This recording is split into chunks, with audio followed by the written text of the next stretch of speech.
getting a bit complicated.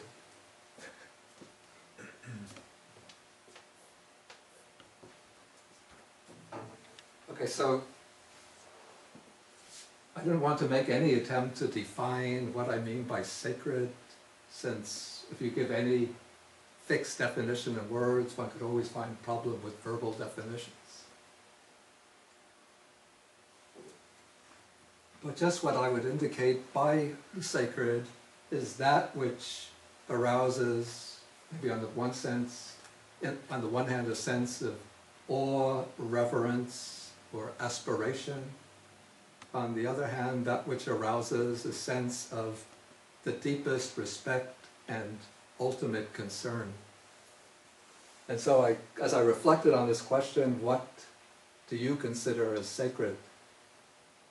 First I had to debate with myself, very frankly, should I speak the way listeners would expect a traditional Orthodox Buddhist monk to speak? Or should I really speak what I'm thinking and feeling? And I was a little worried to speak what I was really thinking. A little bit afraid that there would be some other Buddhist monks or nuns out there listening. But I decided, let me just go with it and speak what I was thinking. And I spoke just, not in detail, but just I gave a general sense of this. Then, after I came out from the 10-day meditation retreat, I saw there was an email from Sister Ananda Bodhi and Santa Chitta in California. They were listening in on the program, and they said, oh, it was wonderful. They said that this is what we've been thinking and feeling all along, but we just couldn't articulate it.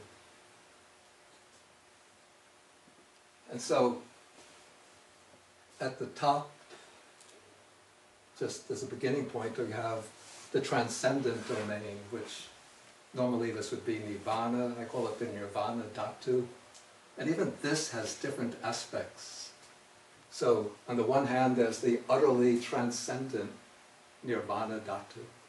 This is that which is unconditioned, unborn, unproduced, unchanging, undecaying, imperishable, deathless, and so on.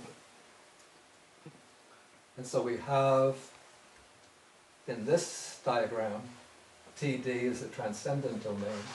The Nirvana Dhatu is indicated. Oh, the Nirvana Dhatu is here.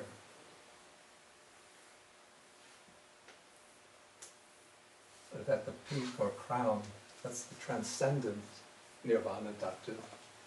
But then, where does one realize Nibbana?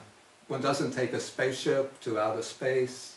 One doesn't invent some new kind of technological device that will change dimensions so that you break out of the 3 spatial dimensions and 4th time dimension just by turning on the machine or entering into a little booth. You press the button and boom, you're in the Nirvana dimension.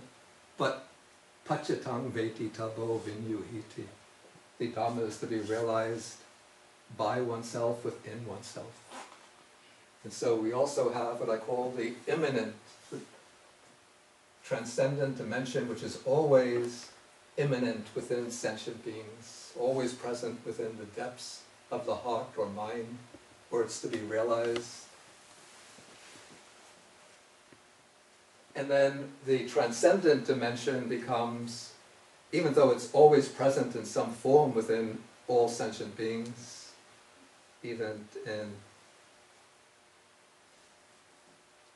militarist dictators and drug dealers and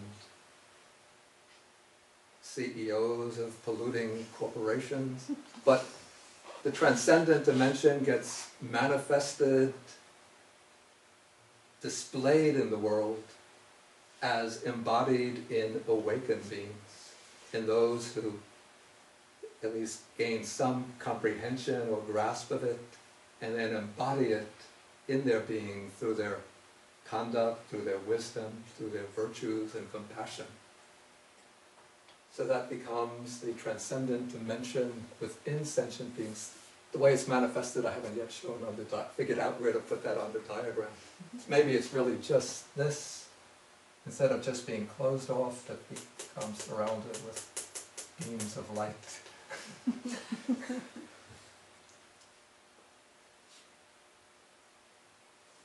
Okay, so now the sentient domain is what I maybe call the sattva dhatu, the realm or dimension of sentient beings, of living beings.